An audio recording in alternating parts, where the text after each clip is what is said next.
Je ne pouvais pas bouger pour l'ajuster. J'avais du mal à reprendre mon souffle. Sa paume appuyait sur mon dos, me dirigeant fermement. J'ai ravalé un bruit qui n'était pas vraiment de la douleur. Pas vraiment. Ça me brûlait, mais pas assez pour l'arrêter. Je me suis appuyée en arrière plus fort. J'avais passé des années sans être touchée.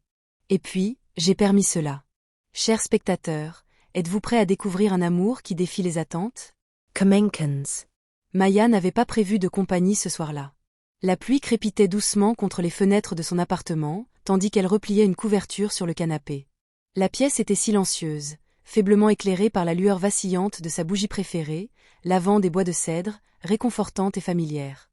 C'était son genre de soirée, un thé à la main, un vieux film déjà lancé, et personne n'avait besoin d'elle. Puis son téléphone a vibré. C'était Esha, son amie de fac, et maintenant infirmière à l'hôpital. Ils ne s'étaient pas vus depuis une éternité. On n'avait échangé que des textos de temps à autre. Le message disait « Maya, je suis coincé en double service. Zion est dans le coin. Chez un ami, mais ça n'a pas marché. Peut-il dormir chez toi un moment? Il n'a nulle part ailleurs. » Maya cligna des yeux. La dernière fois qu'elle l'avait vu, c'était un adolescent calme et maladroit qui parlait à peine. Sauf si on le lui demandait. Pourtant, elle répondit. Sans hésiter. Bien sûr, envoyez-le. Ici. Une trentaine de minutes plus tard, la sonnette retentit. Maya ouvrit avec un sourire poli et s'arrêta. Debaut. Il n'était plus le garçon dégingandé dont elle se souvenait. Zion était devenu un jeune homme, plus grand, plus posé, avec un regard calme et une présence Silencieuse. Un sweat à capuche gris, les mains dans les poches et un petit sourire respectueux. « Salut, tante Maya », dit-il d'une voix plus grave que dans ses souvenirs. Zion. Souffla-t-elle, sa surprise sincère. « Waouh, je n'aurais pas deviné que c'était toi. » Elle s'écarta. « Entrez. Vous devez être fatigué. » Il hocha la tête, jetant un coup d'œil autour de lui en entrant. « On se sent paisible ici. Comme les murs. Expirez. » Il rit doucement. C'est une façon poétique de dire que c'est petit. Et plein de bougies. Il sourit en s'asseyant sur le canapé. Elle lui offrit du thé, qu'il accepta, et, peu après, ils étaient côte à côte. À regarder Casablanca. Ça avait déjà commencé, mais cela ne semblait pas le déranger. D'abord, Maya se sentit gênée. Elle avait presque 20 ans de plus, et recevait le fils d'une amie. Mais quelque chose dans son immobilité, sa façon de regarder l'écran sans chercher son téléphone ni s'agiter, la mettait mal à l'aise, d'une manière qui n'était pas gênante, juste inhabituelle. « J'aime ça », murmura Zion. « Ça me semble sincère. »« C'est pour ça que j'adore ça », répondit Maya. « Ça ne se précipite pas. Ça laisse les choses aller. » Il se tourna vers elle, comme on le fait. Elle cligna des yeux. « Qu'est-ce que tu veux dire? On ne force pas les choses. On les laisse se dérouler. C'est rare. » Maya ne répondit pas. Leurs mains se tendirent vers le pop-corn en même temps. Leurs doigts se frôlèrent légèrement, sans le vouloir, mais aucun ne les retira. Une subtile conscience passa entre eux, inexprimée, mais ressentie. Elle se dit que c'était de la nostalgie, ou le calme, ou la chaleur du thé. Mais quelque chose avait changé. À la fin du film, ils ne parlèrent pas tout de suite. Le silence était profond, pas gênant. Maya garda les yeux rivés sur le générique, essayant de ne pas trop réfléchir. « Je devrais y aller », dit Zion en vérifiant l'heure. « Il est tard », répondit-elle. « Tu es le bienveno. » La chambre d'amis est prête. Il hésita. « Merci, mais est-ce que ça te dirait qu'on discute davantage? » Ce silence m'a manqué. Bien sûr. Elle le conduisit à la cuisine où une lampe basse projetait une douce lueur. Ils s'assirent l'un en face de l'autre, tenant des tasses de thé. Je ne pensais pas me sentir aussi à l'aise, admit Zion. Pourquoi pas? J'ai haussé les épaules. Je me suis dit que tu me verrais toujours comme le fils des chats ou juste le type discret dans un coin. Elle a ri. J'ai changé tes couches, tu sais. S'il te plaît, ne me le rappelle pas. Il a ri aussi, baissant la tête. Son rire s'est estompé et quelque chose dans son regard a changé. Ça va? A-t-elle demandé. Il a marqué une pause. Je suppose que je suis juste à la dérive. Finer.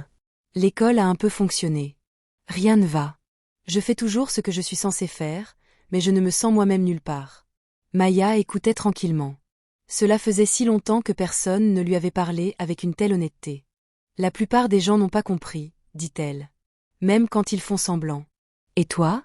Elle réfléchit un instant. Moi, si. Puis la vie a changé et maintenant, je suis encore en train d'apprendre qui je suis. Leurs regards se croisèrent juste une seconde de plus qu'ils n'auraient dû. Je peux respirer ici, dit Zion doucement, comme si je n'avais pas besoin de faire semblant. Elle ne répondit pas, mais quelque chose en elle réveilla ce sentiment de calme. Elle le ressentait aussi. Je devrais dormir, dit-il en se tenant sur le seuil. Il marqua une pause. Je suis content que ce soit toi qui aies ouvert la porte ce soir. Bonne nuit. Zion. Maya. Resta assise à la table de la cuisine longtemps après son départ. Son thé était encore chaud. Ce n'était rien, juste une visite, juste une conversation. Mais ses mains se souvenaient encore. Des siennes. Sa voix résonnait encore. Dans sa poitrine. Le matin arriva lentement. Si proche que si l'un de nous bougeait d'1 centimètre, nous nous toucherions. « Tu traînes toujours aussi longtemps ?» demandai-je. « Seulement quand je suis le bienvenu. Je ne bougeais pas ma main. Tu ne l'as pas fait. » Il n'avait pas encore dépassé le temps imparti. Ses lèvres se contractèrent en un léger sourire. Il bougea juste assez pour que son petit doigt effleure le mien d'un mouvement de plume, mais cela envoya une étincelle dans ma colonne vertébrale. Quand je le regardais, il me regardait déjà. Il leva la main et prit la mienne sans bruit, sans précipitation, sans hésitation. Son pouce décrivit de l'encercle sur ma peau comme pour tester un souvenir. Puis, presque distraitement, il rapprocha ma main de son visage. Il ne l'embrassa pas, la garda juste un instant, les yeux toujours rivés sur les miens. Son autre main se posa près de ma taille, sans la serrer, juste là. Je touchai sa poitrine une fois, sentis le rythme régulier sous mes doigts et laissai retomber ma main. « Pourrais-tu fermer les rideaux ?» demandai-je. Il hocha la tête sans poser de questions et traversa la pièce. Je me retournai légèrement, les doigts effleurant le pendentif à mon cou. C'était quelque chose. Je le faisais toujours quand j'essayais de me recentrer. Lorsqu'il se retourna de la fenêtre, je me suis surpris à faire un pas vers lui.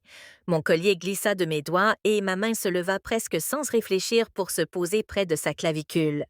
Nos lèvres se rencontrèrent sans hâte, certaines comme si nous étions d'accord sur quelque chose sans mots. Sa main reposa sur mon épaule, ferme, chaude. Mes doigts effleurèrent son cou.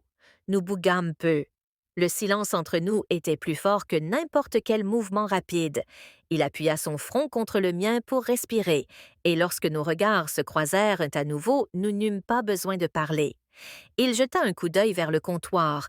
J'eus un faible hochement de tête. C'était tout ce dont il avait besoin. Il s'approcha, me soulevant sur le bord du comptoir d'un mouvement lent et délibéré. Mes genoux frôlèrent ses flancs. Je pris son visage dans ma main, guidant son regard vers le mien. Le deuxième baiser fut plus profond, sans précipitation, mais assuré. Chaque mouvement avait un but. Sa main resta fermement sur ma taille.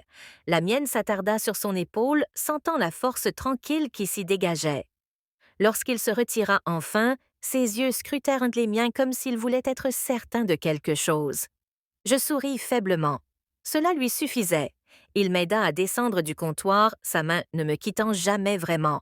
Nous entrâmes ensemble dans le salon, sans nous éloigner. Nous nous assîmes côte à côte sur le canapé, l'espace entre nous étant inexistant. Je sentais encore sa chaleur à mes côtés. Je me penchai. Il me rejoignit à mi-chemin. Aucune urgence, aucune pression, juste une présence.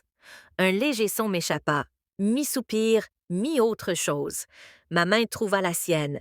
Son pouce effleura à nouveau mes doigts. Cette même promesse tacite d'avant. Nous se restâmes ainsi laissant le silence envahir la pièce. Ce n'était pas vide, c'était lourd de tout ce que nous venions de partager et de tout ce qui restait à dire. Et à ce moment-là, j'ai réalisé que certaines choses n'avaient pas besoin d'être précipitées. Certaines choses sont meilleures quand on les laisse s'éterniser. Parce que parfois, montrer à quelqu'un exactement ce qu'il veut voir n'est pas une question de spectacle. Il s'agit de savoir quand ne pas se retenir,